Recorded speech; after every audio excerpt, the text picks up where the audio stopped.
जेव्हा तुम्हाला असं वाटेल की हे खूप जग मतलबी आहे आणि कोणीही तुमची साथ देत नाही, सर्वजण फक्त स्वतःच्या स्वार्थासाठी जगत आहेत, तेव्हा श्रीमद भागवत गीतेचे ज्ञान अशा वेळी तुम्हाला हिंमत देते, तुम्हाला मार्ग दाखवते. जो भागवत गीतेचे ज्ञान समजून घेतो तो आपल्या प्रत्येक समस्येवर सहजपणे मात करू शकतो. अवधूत चिंतन श्री गुरुदेव दत्त. श्री स्वामी समर्थ. जय जय स्वामी समर्थ. नमस्कार स्वामी भक्तांनो, तुमच्या सर्वांचं स्वागत आहे स्वामी भक्ती प्रतिभा या चॅनलमध्ये. आजचा दिवस तुम्हाला आनंदाचा, आरोग्यदायी जाओ हीच मी स्वामीचरणी प्रार्थना करते आणि आजच्या आपल्या स्वामी संदेशला सुरुवात करते. स्वामी भक्तांनो, तुम्ही आपल्या चॅनलवर नवीन असाल तर कृपया या चॅनलला सबस्क्राईब, लाईक आणि शेअर करा. कमेंटमध्ये श्री स्वामी समर्थ टाईप करा. स्वामींच्या आशीर्वादाने तुमच्या सर्वांच्या सर्व चांगल्या इच्छा स्वामी महाराज नक्कीच पूर्ण करतील. स्वामी भक्तांनो, तुमच्यासमोर 2 फुलं आहेत, त्यापैकी तुम्हाला एकाला निवडायचं आहे आणि आजचा स्वामी संदेश तुमच्यासाठी काय आहे ते तुम्हाला जाणून घ्यायचं आहे. तर आता हा संदेश त्या भक्तांसाठी ज्यांनी 2 नंबरच्या कलरला स्पर्श केला आहे. जे आपल्या आयुष्यात घडते ते चांगल्यासाठीच घडते. श्रीमद भागवत गीतेची पहिली शिकवण ही आहे की जे झाले ते चांगल्यासाठीच झाले, जे होत आहे ते चांगल्यासाठीच होत आहे आणि जे होणार आहे तेही चांगल्यासाठीच होणार आहे. ही शिकवण ऐकायला जितकी सोपी वाटते, समजायला तितकीच कठीण आहे. कारण जेव्हाही आपल्यासोबत काही वाईट गोष्टी घडतात, अन्याय होतो किंवा जीवनात एखादे दुःख आपल्याला येते, तेव्हा आपल्याला संपूर्ण जगच वाईट वाटू लागते, हे जीवन चुकीचे वाटू लागते. प्रत्येक माणूस स्वार्थी वाटू लागतो. आपल्याला असं वाटते की आपल्या आयुष्यात नेहमी आपल्यासोबत वाईटच घडते. मग भागवत गीतेचा हा उपदेश सत्य कसा मानायचा की जे घडते ते चांगल्यासाठीच घडते. खरं तर जेव्हा कोणी आपल्या जीवनातून जाते तेव्हा ते आपल्याला लायक आणि मजबूत व्यक्ती बनवते. आणि जेव्हा एखादी आपली व्यक्ती आपल्याला दुखवते, त्रास देते, तेव्हा त्या दुःखाने आपले डोळे उघडतात की ज्या व्यक्तीसाठी आपण जीव ओवाळून टाकत होतो त्याला आपली किंमत नाही. ज्याप्रमाणे लहान मुलाला आई कडू औषध पाजते, ते कडू औषध त्या मुलाला अजिबात आवडत नाही, पण तेच कडू औषध त्याचा आजार संपवते. वास्तविकता प्रत्येक माणूस तेच सत्य मानून जगतो जी त्याची समज असते किंवा ते त्याला दाखवले अथवा ऐकवले जाते. परंतु जोपर्यंत तुमच्या आयुष्यात दुःख येत नाही तोपर्यंत तुम्ही कोणाचेही खरे स्वरूप समजू शकत नाही. जोपर्यंत लोकांचे तुमच्याकडून काम निघते, स्वार्थ पूर्ण होतो, तोपर्यंत जग तुमच्यासोबत खूप चांगलं वागते. परंतु ज्या दिवशी लोकांना तुमच्याकडून फायदा मिळणे बंद होते त्या दिवशी तुम्हाला त्याचे खरे स्वरूप दिसते, जे तुम्हाला खूप खोलवर दुःख देते. तुम्ही अनेकदा लोकांना असे म्हणता ऐकले असेल, हा माणूस असा निघेल असे मला वाटले नव्हते, किंवा मी त्याच्यासाठी काय काय केले नाही, मी याला आपले मानले होते पण हा असा निघेल याची मला अजिबात अपेक्षा नव्हती. माणूस मुखवटा लावून फिरतो. जोपर्यंत तो तुमच्यासोबत वाईट व्यवहार करत नाही तोपर्यंत तुम्ही त्या व्यक्तीचे सत्य जाणू शकत नाही. म्हणूनच असं म्हटलं जातं की जर कोणी तुम्हाला दुखवले तरीही ते तुमच्यासाठी चांगलंच असते, कारण त्यामुळे तुम्ही जीवनात लढायला शिकता, जीवनात पुढे जायला शिकता. कारण जे लोक खूप आरामदायी जीवन जगतात त्यांच्या आयुष्यात जर थोडेसेही दुःख आलेत तर ते त्यांना सहन होत नाही. म्हणून आयुष्यात दुःख येणं पण खूप गरजेचं असतं, कारण दुःखाच्या वेळेसच आपल्याला समजतं की आपल्यासोबत कोण आहे आणि कोण नाही. परंतु जो मनुष्य दुःखाशी लढत आला आहे, ज्याने आपल्या आयुष्यात आपल्या लोकांचा वाईट व्यवहार सहन केला आहे, अशा माणसाला जीवनातील लहान-सहान दुःखांनी काहीच फरक पडत नाही. आणि जो माणूस दुखावला जात नाही तो कधीही महान व्यक्ती बनू शकत नाही, तो कधीही मोठे यश प्राप्त करू शकत नाही. म्हणतात ना, जीवनात जेवढा त्रास, समस्या आणि वाईट वेळ येते तेव्हा आठवण ठेवा की तो परमेश्वर तुमच्यासाठी काहीतरी चांगले योजना करत आहे, की तुम्ही जीवनातील एका मोठ्या ध्येयाकडे वाटचाल करत आहात. वारंवार माफ करणे जीवनाला बर्बाद करते. श्रीमद भागवत गीतेची दुसरी शिकवण ही अशी आहे की कोणाला जर तुम्ही वारंवार माफ करत असाल तर ते जीवन बर्बाद करू शकते. पांडव आणि कौरवामध्ये महाभारतात युद्ध झाले. त्यांचे मूळ कारण हेच होते की दुर्योधन वारंवार पांडवासोबत वाईट वागत होता आणि युधिष्ठिर त्याला प्रत्येक वेळी माफ करत होता आणि त्याचा परिणाम असा झाला की महाभारत सारखे मोठे युद्ध करावे लागले. कितीतरी वेळा दुर्योधनाने पांडवांना मारण्याचा प्रयत्न केला तरीही युधिष्ठिर दुर्योधनाला माफ करत राहिला. जर तुम्ही तुमच्या जीवनात ही चूक करत असाल तर तुम्ही कोणाच्या मोठमोठ्या चुका सहजपणे माफ कराल तर ते तुम्हाला दुखवणे हा आपला हक्क समजून घेतात.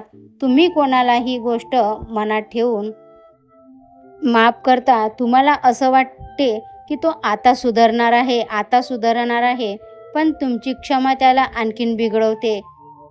तो तुमच्यासोबत आणखीनच वाईट वागू लागतो. तो तुमचा मनाचा विचार कधीच करत नाही. म्हणून सारखं माफ करणे देखील आपल्यासाठी घातकच आहे. कारण जीवनात अशा चुका होत असतात ज्याची माफी नसतेच. जर कोणी तुमच्याशी विश्वासघात करत असेल तर त्याला कोणतीही माफी नाही. जर कोणी तुमच्या जीवनावर हल्ला करत असेल किंवा तुमच्या जीवनाला खोलवर दुःख देत असेल, तुम्हाला त्रास देत असेल, तुमचा अपमान करत असेल, तुमचं मन दुखवत असेल तर अशा लोकांना माफी नसते. पण जर तुम्ही अशा गोष्टींसाठीही लोकांना माफ करत राहिलात तर लक्षात ठेवा, एक दिवस तुमची ही माफी तुमचे खूप मोठे नुकसान करू शकते. श्री स्वामी समर्थ. विचार आवडल्यास चॅनलला सबस्क्राईब, लाईक आणि शेअर करा. आता हा संदेश त्या भक्तांसाठी ज्यांनी 1 नंबरच्या फुलाला स्पर्श केला आहे. खोट्या लोकांसमोर चांगलेपणा सिद्ध करू नका. श्रीमद भागवत गीतेचा 3रा उपदेश हा असा आहे की खोटे आणि चुकीच्या लोकांसमोर आपला चांगुलपणा सिद्ध करण्याची काहीच गरज नसते. तुम्ही पाहाल की या जगात चांगल्या लोकांना खोट्या लोकांपेक्षा जास्त परीक्षा द्यावी लागते आणि हे सत्य आहे. जास्त दुःख सहन करावे लागते कारण असे लोक वारंवार तुमच्या चांगलेपणाचा पुरावा मागतात. जर तुम्ही चांगले असाल तर ते तुम्हाला सहन करावे लागते. जर तुम्ही चांगले असाल तर आमचे बोलणे तुम्हाला मानावे लागते. जेव्हा दुर्योधन आणि शकुनी पांडवासोबत कपट करून जुगार खेळत होते तेव्हा युधिष्ठिर शांतपणे सर्व काही सहन करत राहिला. त्यांनी कपटाने 5ही भावांना जुगारात लावले. त्यांची पत्नी द्रौपदीलाही जुगारात लावले आणि त्या दुर्योधनाने भरसभेत द्रौपदीचा अपमान केला. पण हे सर्व पांडव शांत बसून राहिले कारण त्यांना वाटलं की आपल्याला तर धर्माचे पालन करायचं आहे. या सभेत आपले मोठे बसले आहेत. आपल्याला तर सत्याचे पालन करायचं आहे. जे लोक केवळ कपट आणि फसवणूक करून जगात आहेत त्यांच्यासमोर तुम्ही सत्याने वागण्याची किंवा तुम्ही कितीही मोठे धर्मात्मा आहात हे दाखवण्याची गरज नाही. सत्य बोलणे हे पुण्य तेव्हाच असते जेव्हा त्यातून कोणाचे भले होते आणि खोटे बोलणे हे पाप तेव्हाच होते जेव्हा त्यातून कोणाचे तरी वाईट होते.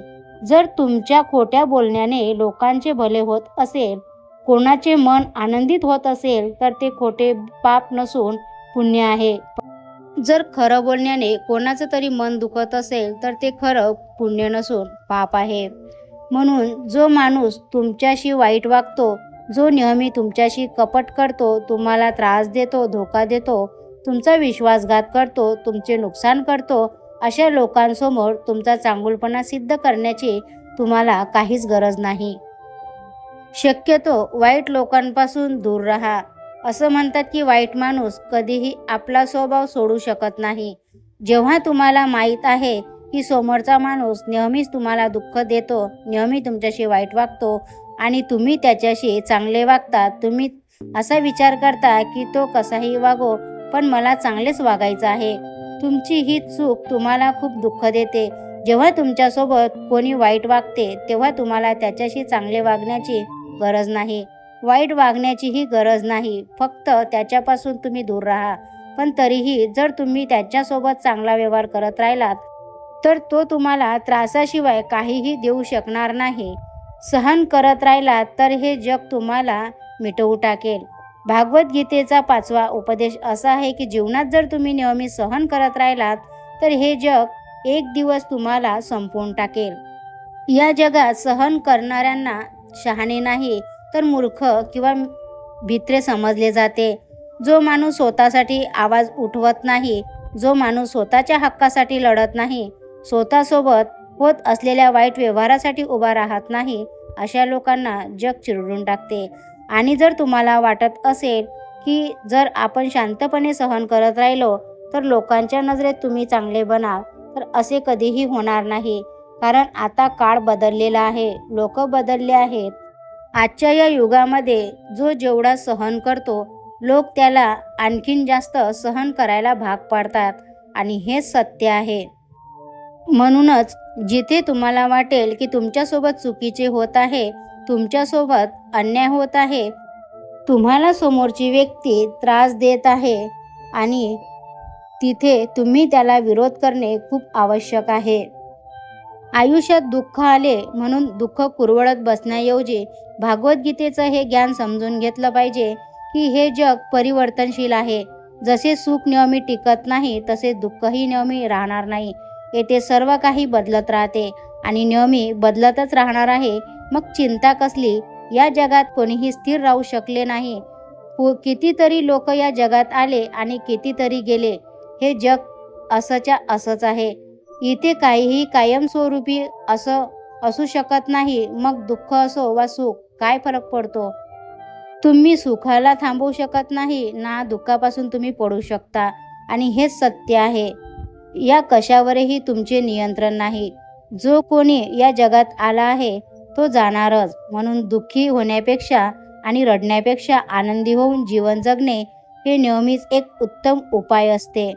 श्री स्वामी समर्थ. जय जय स्वामी समर्थ. असेच भक्तिमय संदेश ऐकण्यासाठी आपल्या चॅनलला सबस्क्राईब, लाईक आणि शेअर करा.